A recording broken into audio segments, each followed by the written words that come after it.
CJP नाम का protest जो छात्रों के नाम पर किया जा रहा है, उसमें सोनम वांगचुक को तो पहले ले ही आए हैं, जो बेचारा एफसीआरए के लिए परेशान है, हड़ताल पर बैठा हुआ है, कहता है कि धर्मेंद्र प्रधान का इस्तीफा चाहिए। और हद तो अब हो गई है जब सीजेपी प्रोटेस्ट में अरुंधति रॉय को भी ला करके बिठा दिया गया और सब लोग उसके सम्मान में ऐसे बैठे हैं जैसे इनके विचारों से इत्तेफाक रखते हैं। और अरुंधति रॉय कौन है? अपने आप को एक्टिविस्ट कहती है, लेखिका कहती है और समय समय पर कश्मीर में अलगाववाद फैलाने के लिए नारेबाजी करती है, अपनी आवाज उठाती है। 2010 में दिल्ली में इसने एक कार्यक्रम किया था जिसमें इसने खुल करके कश्मीर की आजादी के लिए मांग की थी और कहा था कि Kashmir was never integral part of India. ये वही लेडी है जिसको अब प्रोटेस्ट में ला करके बिठाया गया है। यही अरुंधति रॉय है जिसको तमाम तरह के पुरस्कारों से विदेशियों ने नवाजा है, फिर चाहे बुकर प्राइज हो, चाहे पेन प्रिंटर प्राइज हो, इस तरह के पुरस्कार देकर के किसी इंसान को पहले चमकाया जाता है, फिर उसके जरिए आंदोलन करवाए जाते हैं, किताबें लिखवाई जाती हैं, ब्रेन वॉशिंग करवाई जाती है, जिससे लोगों को सम्माननीय लगे और लोग आसानी से ब्रेन वॉश हो सके।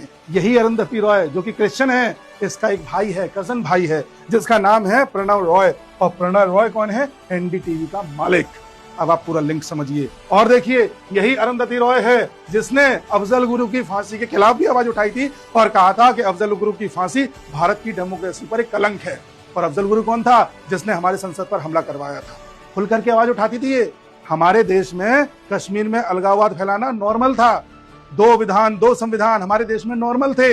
हमारे देश में आतंकियों के लिए ह्यूमन राइट्स की बात करना नॉर्मल था। आतंकियों के साथ उठना बैठना नॉर्मल था। आपको फोटो दिखाता हूं, ये देखिए, ये अरुंधति रॉय, ये यासीन मलिक, आतंकी है, जेल में बंद है अभी। ये यासीन मलिक किस तरह से प्रधानमंत्री से मिलता था। और इतना ही नहीं, पाकिस्तान में जाकर के बड़े बड़े आतंकियों के साथ मिलना इसका नॉर्मल था। हाफिज सईद के साथ इसी फोटो ये रही। और ऐसा नहीं कि मनमोहन सिंह जी को पता नहीं था, सरकार को पता था और इसने खुद माना था इस बात को। Yasin Malik claims UPA government asked him to meet एलिटीज सईद। यूपीए गवर्नमेंट को भी पता था, हमारी इंटेलिजेंस को भी पता था, फिर भी आतंकी बड़े आराम से अपने मन की कर रहा था। और अब इसका ये हाल है। ये सारा खेल पहले नॉर्मलाइज था इस देश में, अब इन सबकी दुकानें बंद हो रही हैं। एफसीआरए के माध्यम से हो, अननोन गनमैन की कार्रवाई के द्वारा हो, या कश्मीर में शांति बहाल करने के प्रयास के मामले में हो, एक देश एक संविधान लागू करने के मामले में हो, और अब आने वाले समय में देखना यूसीसी एक बड़ा स्टेप साबित होगा। तो अब आप खुद फैसला लीजिए और बताइए कि ये जो सीजेपी नाम का प्रोटेस्ट है, ये छात्रों के लिए है या इस इकोसिस्टम का एक टूल है।